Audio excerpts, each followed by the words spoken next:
Good morning, dear students. Today we are just going to explain some basic things regarding transfer of heat. तो heat सबसे पहले जानते हैं what do you mean by heat. तो हमने लिखा क्या है, heat is a part of energy. Heat is a part of energy which can be transferred from one part of the system to another depending upon the difference of temperature between them and it can be transferred by the following modes. तो heat basically क्या है बेटा, heat जो है एक part of energy है जो transfer होती है from one part of the system to the another. लेकिन जब ये होती है ट्रांसफ़र तो हमें ये ध्यान देना है कि दोनों पार्ट के अंदर टेम्परेचर का डिफरेंस होना ज़रूरी है. माई मीन टू से जो वन पार्ट है आपका बॉडी का वो एक हायर टेम्परेचर पे हो और दूसरा लोअर टेम्परेचर पे हो, क्योंकि हीट हमेशा फ्लो करती है फ्रॉम हायर टू लोअर. अब आइए जानते हैं कि हीट कौन से ऐसे मोड्स हैं जिसमें आपकी ट्रांसफर होती है. तो 3 मोड्स हमारे पास जो देखने को मिलते हैं वो कौन कौन से हैं, कंडक्शन है, कन्वेक्शन है एंड रेडिएशन है. तो पहला क्या है, कंडक्शन. कंडक्शन के केस में अगर हम बात करें कि हीट कैसे ट्रांसफर होती है, तो कंडक्शन के केस में हीट ट्रांसफर होती है from one part of the system to another without any actual movement of the particle. Right, without any actual movement of the particle. तो आइए समझते हैं एक बेसिक एग्जांपल से कि अगर एक लाइन में काफी सारे स्टूडेंट खड़े हैं, एक लाइन में काफी सारे स्टूडेंट खड़े हैं और लाइन काफी लंबी है, और मैं फर्स्ट स्टूडेंट को एक फुटबॉल दे देता हूं और मैं कहता हूं कि ये फुटबॉल मुझे लास्ट वाले स्टूडेंट को भेजनी है. तो अगर पहले वाला स्टूडेंट फुटबॉल को दूसरे को देता है, दूसरे वाला तीसरे को देता है, तीसरे वाला चौथे को देता है, अगर ये प्रोसेस चलती है तो इस प्रोसेस को हम कंडक्शन कह सकते हैं. माई मीन टू से अगर हमारे पास, मैं बात करता हूं कि अगर यहां पर मान लीजिए फ्लेम चल रही है और इसके साथ में एक रोड ले लें, क्लियर, इसके साथ में एक रोड ले लें, तो सबसे पहले जो ये वाला एंड है ए एंड, इसके पार्टिकल्स वाइब्रेट करेंगे. समझ पा रहे हैं, इसको हीट मिलेगी तो इस एंड के, यानी जो ये ए एंड है, इसके पार्टिकल वाइब्रेट करेंगे और वो वाइब्रेशन नेक्स्ट पार्टिकल्स को मिलेगी, नेक्स्ट वाली वाइब्रेशन दूसरे पार्टिकल को मिलेगी, दूसरे वाले पार्टिकल की तीसरे पार्टिकल को मिलेगी. पर ये पार्टिकल, वन पार्टिकल की पोजीशन यहाँ तो 1 ही रहेगा, यहाँ 2 की पार्टिकल की पोजीशन है तो 2 यहीं रहेगा, 3 की यहाँ है तो 3 की ही है. पर what they are doing, they are only transferring the mode of vibrations. Actually ये पार्टिकल यहीं के यहीं रहेंगे, पर जैसे इनको हीट एनर्जी मिलेगी दे विल वाइब्रेट, ऐसे से वाइब्रेट करेंगे और ये एनर्जी ट्रांसफर करेंगे दूसरे को, दूसरा तीसरे को. ये प्रोसेस जब तक चलता रहेगा जब तक कि वो बी तक हीट ना पहुंच जाए. तो इस तरह के सिस्टम को हम क्या बोल देते हैं बेटा, कंडक्शन बोल देते हैं. समझ पाया बेटा, क्या बोल देते हैं, कंडक्शन बोल देते हैं. दूसरा केस क्या है हमारा, कन्वेक्शन का है. हमने कन्वेक्शन के बारे में लिखा कि transfer of heat from one part of the system to another without actual movement of the particle, without actual movement of the particle. तो यहां पर हम इस चीज को वापस रिगेन करते हैं कि अगर हमने कहा कि ये फ्लेम हमारी ऐसे जल रही है, तो ये वाला जो पोर्शन है ये क्या हुआ आपका, ये तो हमारा क्या हुआ था, कंडक्शन हुआ था. अभी मैंने क्या लिखा, transfer of heat from one part to another without actual movement of the particle. अब actual movement of the particle तो हमने यहां पर भी लिखा है, क्लियर. सॉरी, कर रहे थे कि मैंने बोला transfer of heat from one part of the system with actual movement of the particle, with actual movement of the particle. तो ये actual movement of the particle का मतलब क्या है कि अगर मान लो हमने फुटबॉल दी थी, पहले वाला स्टूडेंट लास्ट वाले स्टूडेंट को जाके पर्सनली एक फुटबॉल दे देता है, तो हम कहेंगे क्या हो जाएगा, क्या हो जाएगा बेटा, ये बन जाएगा आपका कन्वेक्शन. कैसे, मान लीजिए इसके ऊपर अगर हम अपने हाथ रखें यहां पर, तो ये वाला प्रोसेस क्या हो जाएगा आपका, कन्वेक्शन हो जाएगा. जब हम हाथ ऊपर से सेकते हैं, सर्दी के टाइम में, आजकल सर्दी हो रही है, तो ऊपर से जब हम हाथ सेकते हैं तो यहां से वाइब्रेशंस जो हैं डायरेक्टली यहां पर पहुंच जाएंगी, क्लियर, डायरेक्टली एक्चुअल में कांटेक्ट होगा. और वैसे भी आप इसको समझ सकते हैं कि अगर हमने चाय रखी है, गर्म पानी रखा है, सॉरी नॉट चाय, पानी रखा है, फ्लेम के ऊपर, तो आपको पता है नीचे वाला जो तली वाला पानी होता है उसकी डेंसिटी क्या होती है बेटा, उसकी डेंसिटी क्या हो जाएगी, जैसे ही वो गर्म होगा उसकी डेंसिटी कम हो जाएगी। समझ पा रहे हैं। और जो सबसे टॉप मोस्ट लेयर है वो पानी ठंडा होगा, उसकी डेंसिटी क्या हो जाएगी, ज्यादा हो जाएगी। तो तली वाला पानी है उसको गर्म होने से उसकी डेंसिटी जब कम हो जाएगी तो वो ऊपर चला जाएगा। अब उसकी जगह पे जो स्पेस खाली होगा तो वो ऊपर वाला जो पानी है जो सबसे सरफेस पे जो ठंडा है वो सिंक डाउन होगा और ये प्रोसेस चलती जाएगी, एक करंट बन जाएगा, एक कन्वेंशनल करंट बन जाएगा। तो आपको यहां पर भी समझना है कि यहां से जो हीट है वो एक्चुअली उठ के, यानी यहां से उठ के कहां चली जाती है, यहां पर चली जाती है, और जो इसकी जगह पर ठंडी हीट है वो वापस यहां पर चली जाती है गर्म होने के लिए। तो यहां पर एक्चुअल मूवमेंट हो रहा है, राइट। यहां पर क्या हो रहा है, एक्चुअल मूवमेंट हो रहा है। तो इसको क्या बोल देंगे हम, कन्वेक्शन बोल देंगे। थर्ड स्टेप जो आपका आता है रेडिएशन। अगर हम हीट को यहां से देखें, यहां से साइड से, जैसे आप फ्लेम अपने किसी भी अटेंशियल में कोई भी बर्तन में कोई भी चीज रखते हैं तो ऊपर तो भाप बनती है, उसके ऊपर हाथ रखोगे तो गर्म फील होगा आपको, लेकिन जब हम साइडों पे रखते हैं तो साइडों पे भी वो गर्म हमें फीलिंग होती है, थोड़ी सी वार्मथ फील होता है। That is called radiation. क्या होगा वो बेटा, रेडिएशन होगा। ये भी ध्यान देना, वो क्या होगा, रेडिएशन होगा। तो रेडिएशन बेसिकली क्या है, अगर हम रेडिएशन की बात करें तो हमने बोला transfer of heat from source to receiver without any actual movement of source and receiver and also without hitting the intervening क्या लिखा हमने, इंटरवीनिंग मीडियम। तो ये भी आपको पता होना चाहिए। अगर फर्स्ट स्टूडेंट थ्रो करेगा बॉल को directly to the last student, अब वो चल के नहीं जा रहा बेटा, ध्यान से देखिए, चल के नहीं जा रहा, सिर्फ उसने फेंक दिया है बॉल को, ठीक। तो बीच वाले जो स्टूडेंट, जो चलने वाला काम था, मूवमेंट तो नहीं हुआ, देखिए मूवमेंट नहीं हुआ, लेकिन फुटबॉल वहां पहुंच जाती है। तो इसका मतलब क्या हुआ कि फुटबॉल भी पहुंच गई और चलना भी ना पड़े।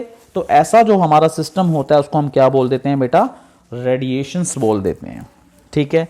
अब इसके बाद जो हमारा अगर हम बात करें कन्वेक्शन के केस में कन्वेक्शन के केस में बेटा एक आता है आपका सी ब्रिज, ठीक है, एक आता है सी ब्रिज और दूसरा आता है बेटा लैंड ब्रिज। ये बेटा दो टर्म्स आती हैं, सी ब्रिज और लैंड ब्रिज। अब ये है क्या, सी ब्रिज क्या है? सी ब्रिज बेटा है कि जो समुंदर होता है उससे जो आपकी हवा आती है, समुंदर की तरफ से हवा आती है लैंड पे, ध्यान से सुनिएगा, समुंदर की तरफ से हवा आती है लैंड पे, उसको हम क्या बोल देते हैं, सी ब्रिज बोल देते हैं। क्लियर होगी समुंदर की तरफ से लैंड पे, और लैंड की तरफ से समुंदर में हवा जो आती है उसको हम क्या बोल देते हैं, लैंड ब्रिज बोल देते हैं। तो आइए इसको समझते हैं होता क्या है। अगर हम बात करें, मान लीजिए हमारे पास ये वाटर है, clear, this is the water, और यहां पर हमने क्या ले लिया, लैंड, ये क्या हो गया, सी, और इसके अंदर क्या होगा आपको पता है, वाटर, और वाटर की स्पेसिफिक हीट क्या होती है बेटा, ज्यादा होती है एज कंपेयर टू लैंड। मान लीजिए यहां पर सन है, ये आपका सन दिखा दिया मैंने, SUN लिख दिया सन। तो सन की जो भी दिन के टाइम में अगर हम बात करें, डे में, क्योंकि ये सारा प्रोसेस किस में होता है, डे में होता है, आपको देख लेना है किस में प्रोसेस होता है बेटा, ये डे में लिख दिया मैंने, यहां पर होगा डे। डे में क्या होगा कि जैसे सन की रेज पड़ेंगी सन की रेज पड़ेंगी तो इसकी स्पेसिफिक हीट क्या है बेटा, ज्यादा है। इसका टेम्परेचर अगर हमें 1 डिग्री से 2 डिग्री करना है तो ज्यादा हीट चाहिए, लेकिन अगर इसका टेम्परेचर 1 से 2 डिग्री करना है तो इसको कम हीट चाहिए। तो इसका मतलब क्या हुआ, सन की रेज किसको जल्दी गर्म कर देंगी, लैंड को जल्दी गर्म कर देंगी। क्लियर, लैंड को जल्दी गर्म कर देंगी। अब जब लैंड को गर्म करेंगी तो यहां पर जो भी हवा है, इस पोर्शन में जो भी हवा है वो क्या हो जाएगी, ऊपर की तरफ चल जाएगी, ऊपर की तरफ जाना स्टार्ट कर देगी, क्योंकि वो हल्की हो जाएंगी, उनकी डेंसिटी क्या हो जाएगी बेटा, कम हो जाएगी। तो वो कहां जाएंगी, ऊपर की तरफ जाना स्टार्ट करेंगी। और यहां पर आपको पता है कि यहां पर जो भी एयर है जिनकी डेंसिटी क्या है, ज्यादा है, और थोड़ी सी वो ठंडी है क्योंकि इसकी स्पेसिफिक हीट क्या है, ज्यादा, वो स्पेस को क्या करेंगी, फिल करना स्टार्ट करेंगी। तो वो कहां जाएंगी, ऐसे जाएंगी, राइट। इसको फिल करने के लिए कहां जाएंगी, ऐसे जाएंगी, और हमारे पास ये एक प्रोसेस बन जाएगा इस प्रकार से। तो इसको क्या बोल देंगे हम, कन्वेंशनल करंट। तो देखिए ये जो एयर है ये कहां से जा रही है, समुंदर से कहां जा रही है, लैंड की तरफ। तो समुंदर से लैंड की तरफ जा रही है, हम इसको क्या बोल देंगे, सी ब्रीज बोल देंगे। क्लियर, ये चीज क्लियर होगी। अब बात करते हैं लैंड ब्रिज की। Again I am taking the example of water, और यहां पर हमने लैंड ले ली, ये होगी हमारी लैंड, और यहां पर हमने क्या ले लिया बेटा, वाटर ले लिया। अब मान लीजिए हम रात का टाइम करते हैं, नाइट की बात करते हैं। नाइट की बात कर दी मैंने, नाइट की बात में हमने मून दिखा दी है यहां पर। अब नाइट के टाइम में क्या होता है, जो हमारा जो लैंड है लैंड जल्दी से ठंडा होना स्टार्ट हो जाता है, क्लियर, ठंडा होना स्टार्ट हो जाएगा, और इसकी हीट इतनी जल्दी गर्म, जो ये गर्म हुआ पड़ा है इतनी जल्दी ठंडा नहीं होगा। तो यहां पर क्या होगा, समझ पा रहे हैं, यहां पर क्या है, वाटर गर्म है। अब वाटर क्या है, गर्म। अगर गर्म है तो यहां से जो भी पार्टिकल्स हैं, जो भी एयर पार्टिकल्स हैं, वो हल्के होंगे और वो कहां चले जाएंगे, ऊपर चले जाएंगे, राइट। और यहां वाले पार्टिकल क्योंकि ऊपर चले जाएंगे तो यहां तो गर्म है, यहां पर क्या है बेटा, सॉरी यहां ठंडे हैं, यहां पर कैसे हैं, कोल्ड है, यहां कोल्ड एयर है एक तरह से, ये कह सकते हो आप, ठीक है। यहां एयर क्या हो जाएगी थोड़ी गर्म होगी, क्योंकि यहां ये वाली जो आपका समुंदर है, समुंदर का पानी थोड़ा गर्म होगा रात के टाइम में, लेकिन लैंड ठंडी हो जाएगी। तो जैसे यहां से जो हवा है वो ऊपर की तरफ जाएगी तो स्पेस खाली हो जाएगा, और कहां से जाएंगी, एयर यहां से जाएगी बेटा, यहां से इसको फिलअप करने के लिए जाएगी। तो हमारे पास कन्वेक्शन करंट कैसे हो जाएगा बेटा, वो इसके अपोजिट हो जाएगा as compare to your sea breeze. तो यहां से हवा कहां से आ रही है, ऐसा लगता है कि पीछे से आ रही है, कहां से आ रही है, लैंड से आ रही है, तो इसको हम क्या बोल देते हैं, लैंड ब्रिज बोल देते हैं बेटा। नेक्स्ट टॉपिक जो है आपका बेटा वो है थर्मल कंडक्टिविटी, और थर्मल कंडक्टिविटी में हमने लिखा है it is the ability of a solid to conduct heat, to conduct it through it. मतलब थर्मल कंडक्टिविटी देखिए, थर्मल मतलब टेम्परेचर, कंडक्ट का मतलब कंडक्शन, राइट। तो आप समझिए कि कोई भी आपके पास सॉलिड है, may be copper, may be aluminium, may be iron, तो इनमें अगर आप देखें कि अगर हमें इसमें हीट ट्रांसफ़र करनी है तो अलग अलग मटेरियल में अलग अलग तरीके से हीट ट्रांसफ़र होगी, सबकी थर्मल कंडक्टिविटी जो है वो अलग अलग है। My mean to say if we want to increase the temperature through 1 degree Celsius, तो different amount of heat we have to supplied, right. तो इसके लिए आइए समझते हैं, एक छोटा सा आर्टिकल बनता है आपका जिसका नाम हमारा थर्मल कंडक्टिविटी है। तो समझते हैं कि होता क्या है कि जब किसी मेटल रोड को, समझिएगा थोड़ा सा ध्यान से इसकी थ्योरी को, जब किसी मेटल रोड को गर्म किया जाता है तो हीट जो ट्रांसफर होती है वो हॉट एंड से कोल्ड एंड की तरफ होती है, राइट। और जब हीट कोल्ड एंड से हॉट एंड से कोल्ड एंड की तरफ ट्रांसफर होती है तो क्या होता है बेटा, इसका इतना सा पोर्शन गर्म होगा, राइट, इतना सा पोर्शन, इतना क्रॉस सेक्शन गर्म होगा। अब जो ये क्रॉस सेक्शन गर्म होगा तो ये अपने एडजेसेंट जो क्रॉस सेक्शन होगा उसको गर्म करने की कोशिश करेगा, लेकिन बीच रास्ते में समझिए और भी कुछ हो रहा है। क्या हो रहा है कि अगर मान लीजिए हमने इसको हीट दी, इस पोर्शन को, इस क्रॉस सेक्शन को, तो इसके चारों तरफ क्या है बेटा, चारों तरफ क्या है, सराउंडिंग है, और वो सराउंडिंग में थोड़ी हीट लॉस हो जाती है। सेकेंडली कुछ हीट इसका टेम्परेचर बढ़ाने में यूज हो जाती है, टेम्परेचर बढ़ाएगा ना, क्योंकि देखिए हीट का काम क्या है, हीट का काम होता है इसका टेम्परेचर बढ़ाएगी क्रॉस सेक्शन का, और कुछ हीट लॉस्ट हो जाएगी, और जो बाकी हीट बचेगी वो ट्रांसफर हो जाएगी किस में, अगले क्रॉस सेक्शन में। मतलब हीट 3 हिस्सों में डिवाइड हो जाती है, एक first to increase the temperature, right, to increase the temperature, दूसरा लॉस्ट हो जाती है सराउंडिंग में, तीसरा ट्रांसफर हो जाती है जो बची हुई हीट कहां पर, अगले वाले क्रॉस सेक्शंस में।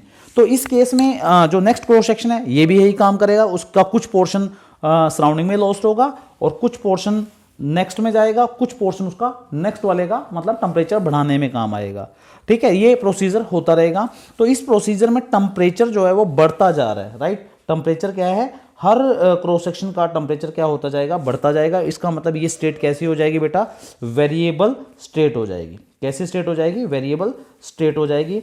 अब कुछ टाइम बाद एक ऐसी स्टेट आएगी जब हर क्रॉस सेक्शन का टेम्परेचर बेटा, हर क्रॉस सेक्शन का टेम्परेचर क्या होगा, कांस्टेंट होगा। सेम तो नहीं कहूंगा मैं, ध्यान से सुनिएगा। टेम्परेचर जो होगा हर का क्या होगा, हर क्रॉस सेक्शन का टेम्परेचर क्या होगा, कांस्टेंट होगा। कि क्यों, क्योंकि इसके बाद कोई भी एब्जॉर्प्शन नहीं होगी सराउंडिंग में, क्योंकि जितनी होनी थी हो गई। और अब हम कहेंगे कि हीट जो है वो जिस भी क्रॉस सेक्शन में ट्रांसमिट कर रही थी, नेक्स्ट में जा रही थी, अब वो क्या हो जाएगी, कांस्टेंट हो जाएगी। तो जिसमें टेम्परेचर सभी पार्ट्स का कांस्टेंट होगा और उसके बाद कोई ऑब्जॉर्प्शन नहीं होगा, तो ऐसी स्टेट को हम क्या बोल देते हैं बेटा, स्टेडी स्टेट बोल देते हैं। तो अब हम इसके बेसिक की तरफ जाते हैं कि हमने क्या लिया, कोई रॉड ले ली, कोई क्रॉस सेक्शन ले लिया किसी भी मेटल का, तो हमने इसको एक पैरेललोपिड से दिखा दिया है यहाँ पर, ठीक है। एक सॉलिड बार ले ली, उसके दो फेसेस हैं, एक का क्रॉस सेक्शन ए है तो दूसरे का भी सामने वाले अपोजिट फेस का भी कितना मान लिया, ए मान लिया। इसका टेम्परेचर हमने थोड़ा सा फालतू रखा है, इसका टेम्परेचर हमने थोड़ा कम रखा है, राइट। क्यों रखा है? क्योंकि हीट ट्रांसफर करती है from higher temperature to the lower temperature. इसका मतलब ये क्या है, आपका हायर टेम्परेचर है, that is the higher temperature, और ये कैसा है, आपका लोअर टेम्परेचर है, ठीक है। तो जो हीट पास करेगी बेटा, हीट पास करेगी इस एंड से इस एंड की तरफ, माई मीन टू से फर्स्ट एंड से किसकी तरफ जाएगी, सेकेंड एंड की तरफ जाएगी। तो rate of conduction of heat, rate of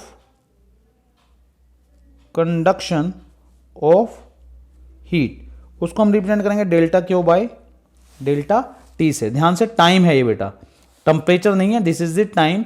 मतलब एक सेकंड के अंदर हमने मान लिया कितनी हीट ट्रांसफर होगी, राइट। एक सेकंड में कितनी हीट ट्रांसफर होगी, ठीक है। क्योंकि देखिए अगर इसकी बात करें, हमें इसको देखना है किस किस फैक्टर के ऊपर डिपेंड करेगा। तो पहला फैक्टर तो आपको समझ में आना चाहिए, delta Q divide by delta T proportional to A. देखिए जितना ज्यादा एरिया होगा तो हमें हीट भी ज्यादा देनी पड़ेगी, समझ पा रहे हैं ये बात। जितना ज्यादा एरिया होगा हमें हीट भी ज्यादा देनी पड़ेगी, ठीक है, पर सेकेंड हीट ज्यादा देनी पड़ेगी। अब बात करते हैं इस चीज की, मान लीजिए हमें ये टेम्परेचर दे रखा है 2 और ये दे रखा है 1, तो 1 डिग्री सेल्सियस का डिफरेंस हो गया। तो अगर हमें 1 डिग्री सेल्सियस का डिफरेंस करना है, मतलब 1 डिग्री सेल्सियस का डिफरेंस करना है, तो हीट क्या होगी, हीट प्रोपोर्शनल उसके होगी। अगर हमें 2 डिग्री का करना है तो हीट ज्यादा देनी पड़ेगी एक सेकंड के अंदर। तो यहां पर ये प्रोपोर्शनल हो जाएगा किसके बीच में, टेम्परेचर डिफरेंस के केस में। तो वो टेम्परेचर डिफरेंस बेसिकली क्या होगा, T2 माइनस T1 होगा। और अगर हम इसको देखें तो ये किसके बराबर होगा, प्रोपोर्शनल टू हम लिख सकते हैं T plus delta T minus T.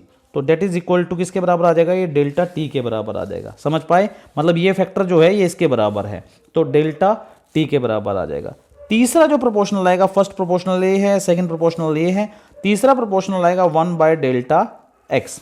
अब आप समझिए कि अगर कोई लेंथ बहुत बड़ी है, लेंथ कोई बहुत बड़ी है, रॉड जो आपकी जो road, sorry not rod, road जो है बहुत बड़ी है, अगर उसका टेम्परेचर बढ़ाना हो तो क्या होने वाला है। देखिए लेंथ अगर छोटी है, लेंथ अगर छोटी है, अगर छोटी है, तो अगर हमें इसका डिफरेंस लेना है, मान लीजिए मैं कहता हूं 1 सेंटीमीटर, मैं थोड़ा समझाने की कोशिश करूंगा। मान लीजिए ये आपका 1 सेंटीमीटर है और ये ले लिया आपने 5 सेंटीमीटर, ठीक है। हमें मान लीजिए यहां से हीट सप्लाई करनी है और मुझे इसका टेम्परेचर मान लीजिए 2 डिग्री सेल्सियस बढ़ाना है और इसका भी 2 डिग्री सेल्सियस बढ़ाना है। तो आप समझिए इसमें हीट क्या होगी,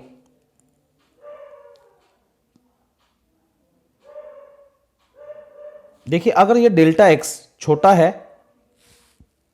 डेल्टा एक्स छोटा है तो हीट क्या हो जाएगी, ज्यादा नहीं होगी, यहां टेम्परेचर जल्दी से हो जाएगा, छोटे से पोर्शन में टेम्परेचर ज्यादा हो जाएगा।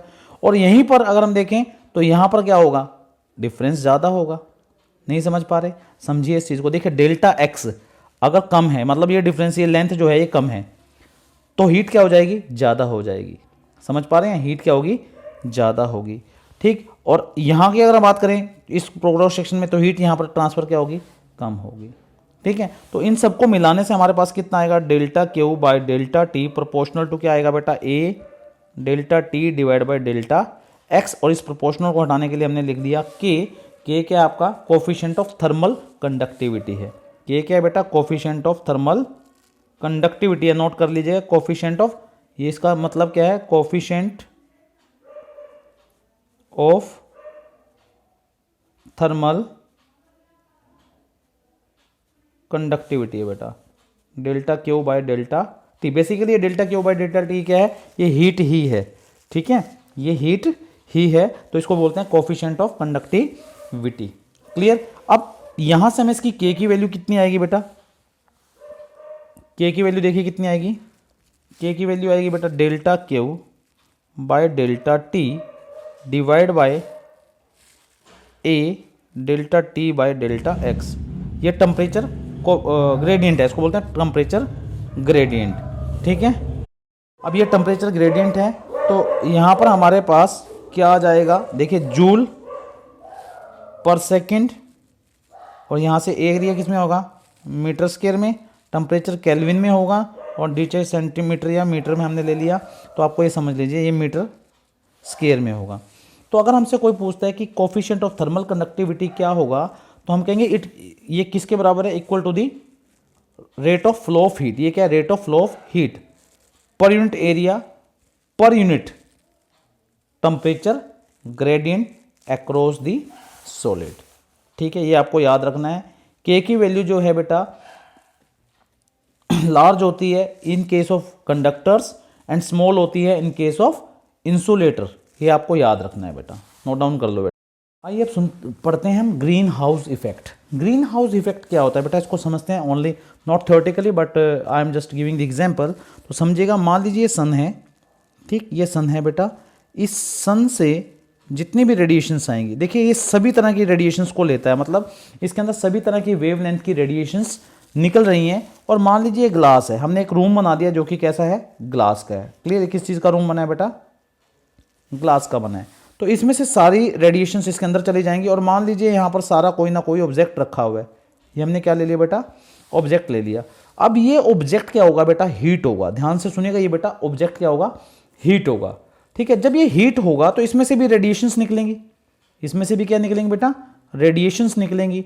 तो जो रेडिएशंस हैं, तो ग्लास क्या करता है, क्रॉस करने देता है, सनलाइट से जो भी रेडिएशन आती है उसको अंदर आने देता है। पर ये जो ऑब्जेक्ट है, इससे जो रेडिएशंस होंगी ये बाहर यहां तक तो चली जाएंगी, पर ये बाहर नहीं निकल पाएंगी, बिल्कुल भी इनको कोई रास्ता नहीं मिलेगा। इसका मतलब सारे की सारी रेडिएशंस जो हैं ये ट्रैप हो जाएंगी इस रूम के अंदर, और इस रूम का टेम्परेचर क्या हो जाएगा बेटा, बढ़ जाएगा। इसी को हम क्या बोलते हैं, green house effect. Clear, green house effect. Next है आपका ब्लैक बॉडी रेडिएशंस। तो ब्लैक बॉडी, सबसे पहले तो बातें करते हैं कि what do you mean bye perfectly black body. Black body क्या होती है बेटा, ब्लैक बॉडी वो होती है जो जितनी भी वेवलेंथ्स आती हैं उनको कंप्लीटली, जितनी भी रेडिएशंस आती हैं उनको कंप्लीटली एब्जॉर्ब कर ले। आई मीन टू से, जैसे मान लीजिए आपके पास एक कोई बॉडी है, इसके ऊपर जितनी भी रेडिएशंस आ जाएं वो इसको अपने अंदर स्टोर कर ले, मतलब बाहर कुछ भी रेडिएट ना हो, सिर्फ और सिर्फ इसके अंदर वो सारी की प्रॉपर्टीज़ को, इसकी जितनी भी वेवलेंथ्स आ रही हैं उनको क्या कर ले, एब्जॉर्व कर ले। अब जब ये एब्जॉर्व करेगी, तो ध्यान से सुनिएगा, जब ये एब्जॉर्व करेगी तो इसका टेम्परेचर भी क्या हो जाएगा बेटा, हाई हो जाएगा। आपको ये समझना है कि हम ये बोल रहे हैं कि ब्लैक बॉडी होती क्या है, वो बॉडी जो एब्जॉर्व कर ले completely the radiations of all the wavelength falling on it. Clear. अब ब्लैक बॉडी की प्रॉपर्टी क्या होते हैं, ना तो ये किसी भी ब्लैक बॉडी जो होती है, ना तो ये रिफ्लेक्ट करती है, ना ही ये ट्रांसमिट करती है किसी भी प्रकार की कोई रेडिएशन। ठीक है, ये समझने आपको कि ये नहीं करती। और जो कलर है किसी भी ओपैक का, किसी भी रुकावट का जो कलर है, उस बॉडी का जो कलर है वो डिपेंड करता है कि उसने कौन सी रेडिएशंस को रिफ्लेक्ट किया है। समझ पा रहे हैं। लेकिन ब्लैक बॉडी ऐसी बॉडी होती है जो किसी भी वेवलेंथ को रिफ्लेक्ट नहीं करती है। इसका मतलब हमें कैसे अपीयर होगी, वो ब्लैक नजर आएगी। क्लियर होगी। और जब हम कहते हैं कि ऐसी बॉडी गर्म होती है, ऐसी बॉडी, जब मैंने बोला कि सारी बॉडी जब गर्म हो जाएगी, it emit radiations of all possible wavelength. तो अगर इसमें से जितनी भी रेडिएशंस निकलेंगी उनको हम क्या बोल देंगे, ब्लैक बॉडी रेडिएशंस बोल देंगे, या फिर टोटल रेडिएशंस बोल देंगे।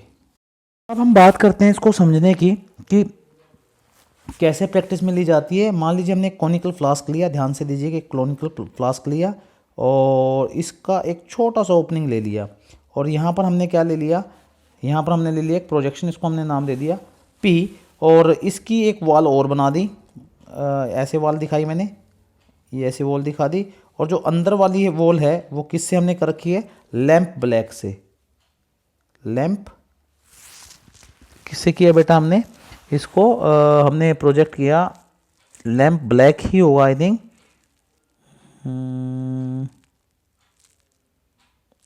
हाँ, लैंप ब्लैक ही है बेटा, लैंप ब्लैक, यह कार्बन होता है, उससे हमने कर दिया इसको।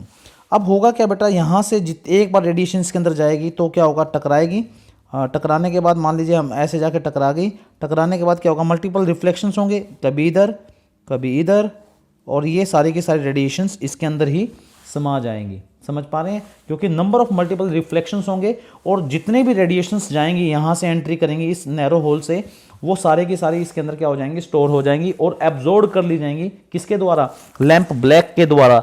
अगर इस ओपनिंग में अगर हम कोई गर्म चीज़ रख दें, सॉरी इस ओपनिंग में हमने कोई भी चीज़ रख दी, तो हम ये कहते हैं कि उसका टेम्परेचर क्या हो जाएगा, हाई हो जाएगा, क्योंकि यहाँ पर रेडिएशंस के कारण सारी रेडिएशंस के अंदर समा जाएंगी और ये बॉडी जो हो जाएगी 97% क्या हो जाएगी, हॉट हो जाएगी। इसका टेम्परेचर बहुत ज़्यादा राइज हो जाएगा और ये जो ओपनिंग है यहाँ से रेडिएशंस निकलने की कोशिश अगर करती हैं तो बीच रास्ते में जो भी चीज़ हम रखेंगे उसका टेम्परेचर क्या हो जाएगा बेटा, बहुत ज़्यादा हाई हो जाएगा। तो इसी को हम क्या बोल देते हैं, ब्लैक बॉडी रेडिएटर। क्या बोल देंगे बेटा, ब्लैक बॉडी रेडिएटर। इसको आप ब्रीफली पढ़िएगा अपनी बुक में से। मैंने आपको सिंपल तरीके से बताया, जो सिंपल तरीका है आप इसके नोट्स बनाइएगा ताकि आपको कोई प्रॉब्लम ना आए।